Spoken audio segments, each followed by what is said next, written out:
Ngayon po ay meron na naman po tayong range visit. So napakaluma nung vintage sa vintage. Mukhang namamayagpag pa rin. Never nag-jump po tayo kahit kaila. Sabi nga ni sir, never nag-jump. Kasi doon kami nakilala eh. Talagang hiniwasan namin mag-jump yung mga unit para yung mga shooters. Walang aberya sa laban. Single stack. Mukhang magaling mag-change So nakikita nyo ito yung anniversary gun. So isa sa collector's item. Number 26 out of 300 na single stock. Ilang taon na, wala pa rin daw problema. So yung unit na yun, nirelease namin 25th anniversary. So kati 35th lang namin, so lagpas ng 10 taon. Sa dekada na siya. Palitan mo ng batya.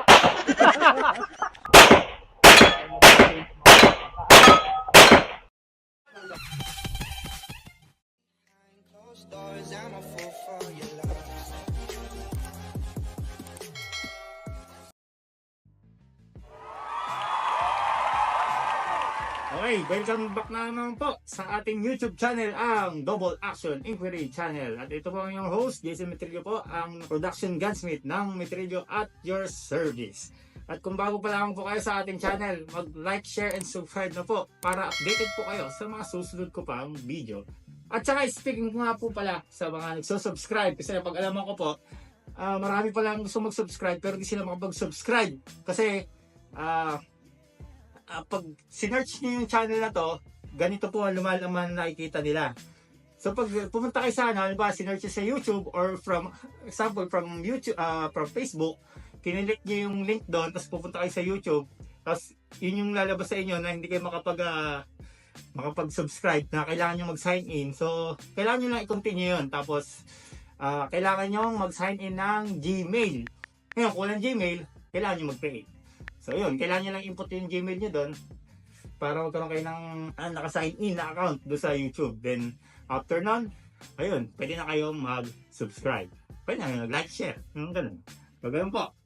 So, obvious naman po naman ako tayo. Naka-outdoor vlogger costume. So, ngayon po ay meron na naman po tayong range visit. So, saan po tayo punta? Tara, samahan na po ako.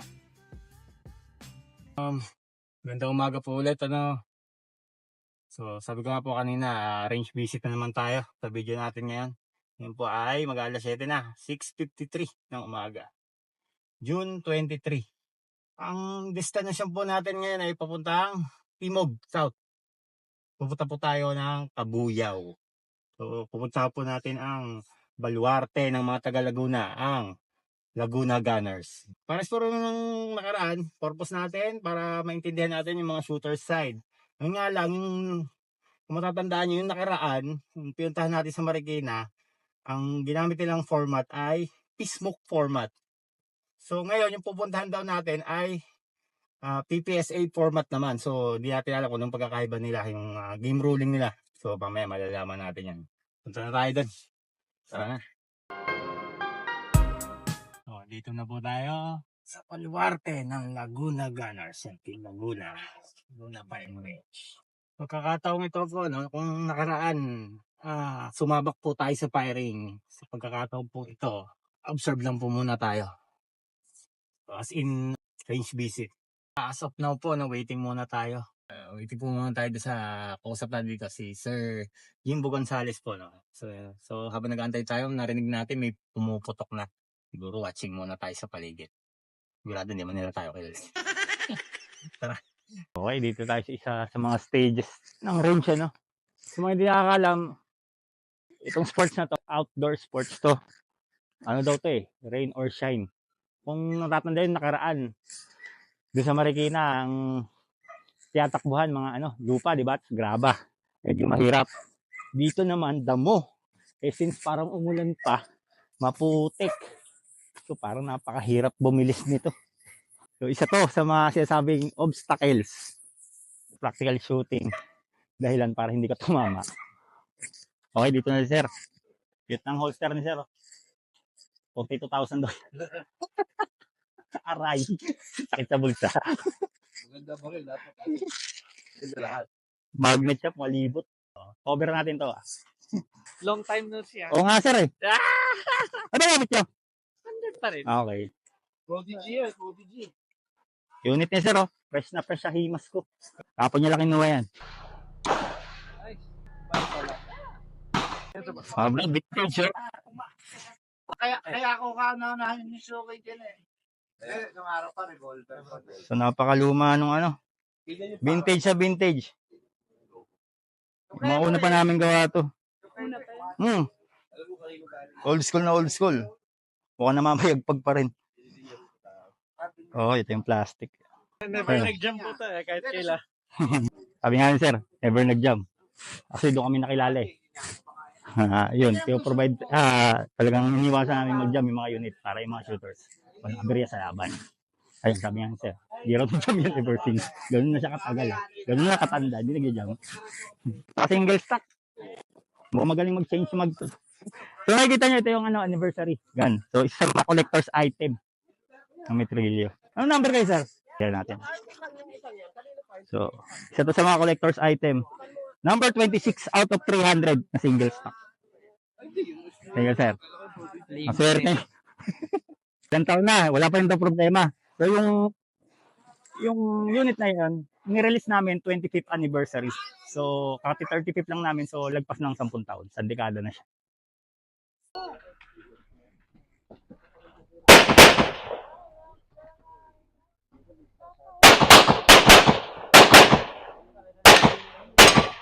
Galing. Mahusay.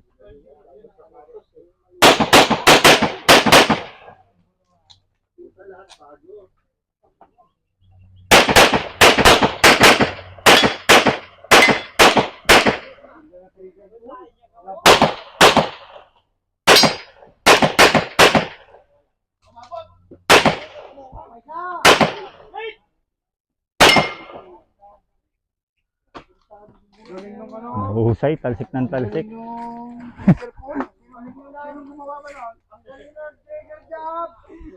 Sino ka? Wala akong alam dyan. Trigger. Oh, siya nag-trigger.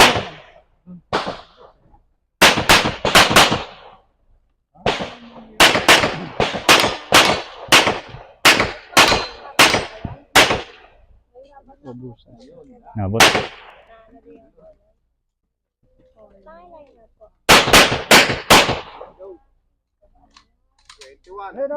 Ito ang the best pagdating sa Metrillo.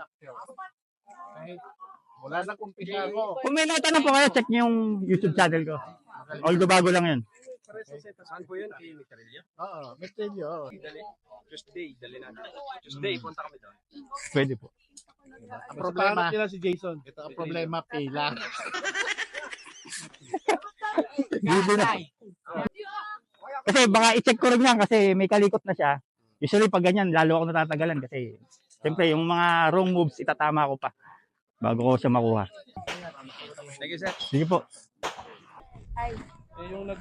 Siya yung mga naggagawa ng double action na mga sisi. Basta kahit anong double action. Oo. Ito, sa kanya rin ginawa.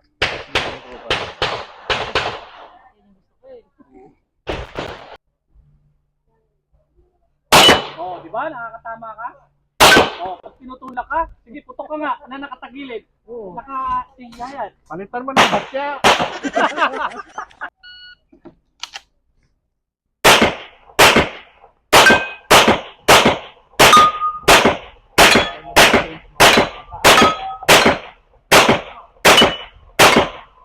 Wow! Tako! Ano naman ako sa gilid? Ako pa, nabangga ko yung akin na. Ang tulikan, hindi ako.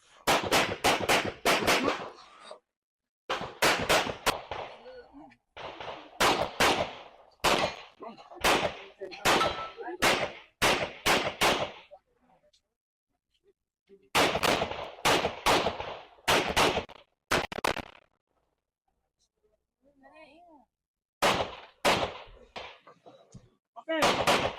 Pa. Gawa.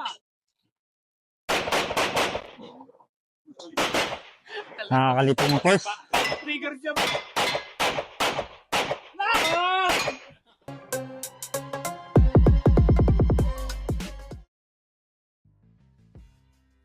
Okay, so yun po ang ating range visit para sa araw na to. No? May nakausap po ako doon range officer no, regarding do sa inaalam natin na Pismo tsaka PPSA format. So hindi na kunan ng ating camera woman eh. Kaya paliwanag ko sa inyo. Paki-comment na lang kung mali po yung pagkakatanda ko no. Kung mali yung pagkakapaliwanag ko. So pagkakaintindi ko kasi before di ba sa Pismo ABC Alpha Bravo Charlie. Sa PPSA format pala is Alpha Charlie Delta. So ganon. Pero yung points ay pare-pares lang pag 9mm. So 5, 3, 2. Pares lang din yun. Pero nagkaiba sila doon sa no shoot at saka sa miss. So pagkakaintindi ko sana tama yung pagkakatanda ko sa pinaliwanag ng range officer. Ang no shoot ay -10. Then ang miss naman ay -15. So ganun ang pagkakaiba pagdating sa PPSA. Sana tama yung pagkakatanda ko. Kung mali, paki-comment na lang po. Pakitama po ako ha. So, yun po.